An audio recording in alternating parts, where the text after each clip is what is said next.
Hey guys, Desi. So this is gonna be my bias video for the week, and let's get straight into it. Looking at the weekly chart, NQ rejected this bearish fair value gap. To no surprise, because we did leave a lot of liquidity below. We filled this FVG, we swept this liquidity up here, and then we moved down for the rest of the week. Let's look at the 4-hour. We're rejecting this order block. Our swings played out really nicely, and the final target that I had were these equal lows down here on the 4-hour. Still have not been taken, so that will be the main thing to watch this week.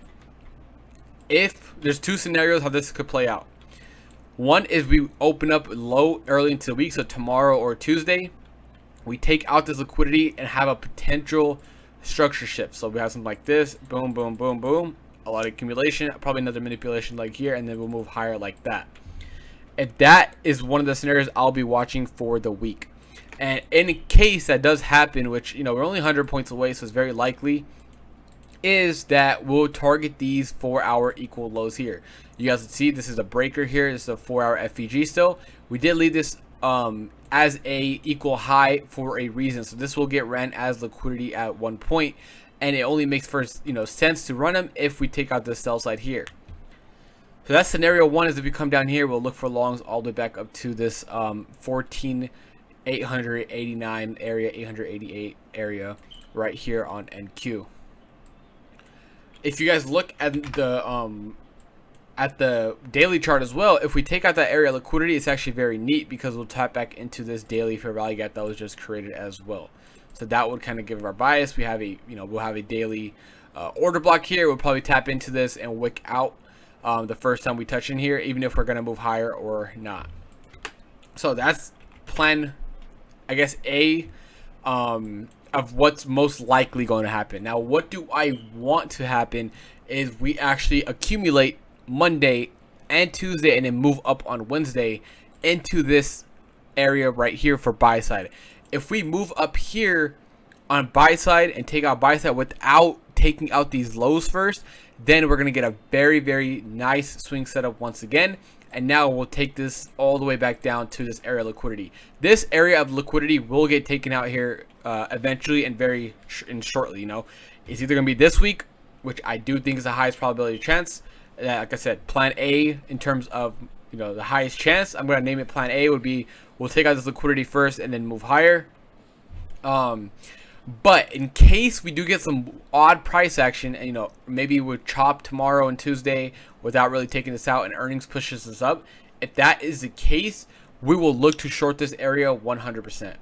I am a big believer that if we come up here, we're going to be in this daily fair value gap as well, daily order block, or turn into a breaker now, and we're going to get a very clean and easy setup to this downside for these equal lows.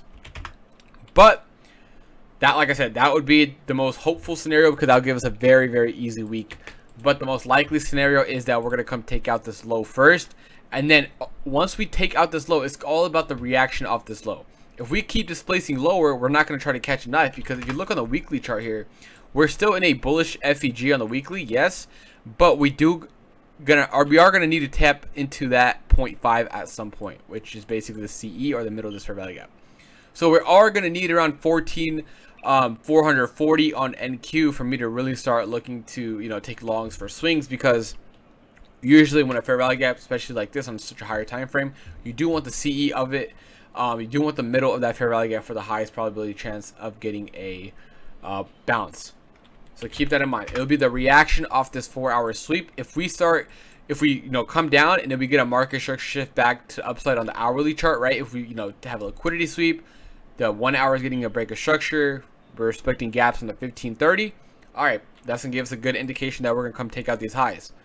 But if we keep going lower, that'll be my target for this week, right around down here somewhere. So yeah, let's go back over real quick. Either we're gonna have the highest chance is we're gonna liquidity sweep early and move higher.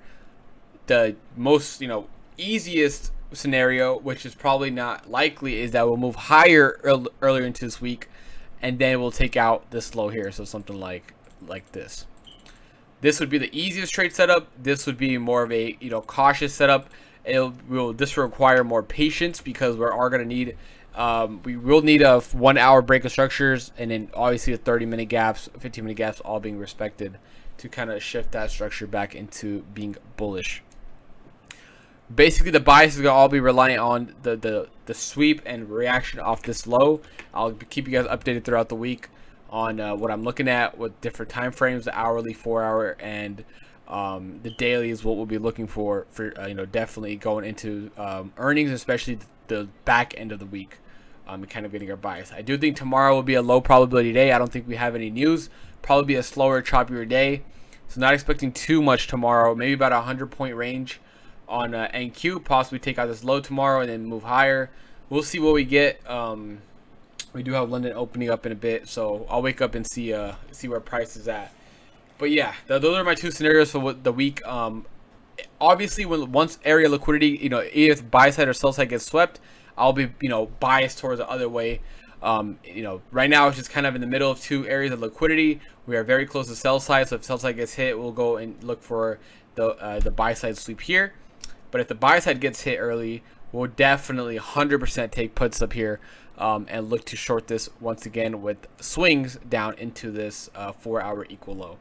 So this is the major draw on liquidity for the week. Is going to be this 4-hour equal low. Like I said, I do think it's going to get taken out pretty early into the week and then maybe chop or have a slight move higher. So that's the bias video for the week. Those are two scenarios. If you guys have any questions when you watch this in the morning, let me know. I'll be able to help you guys out. But thank you for your patience on this video. I know this is going to come out really late for some of you guys, especially on the East Coast. I apologize for that. But yeah, so this is a video, and let's have a great week.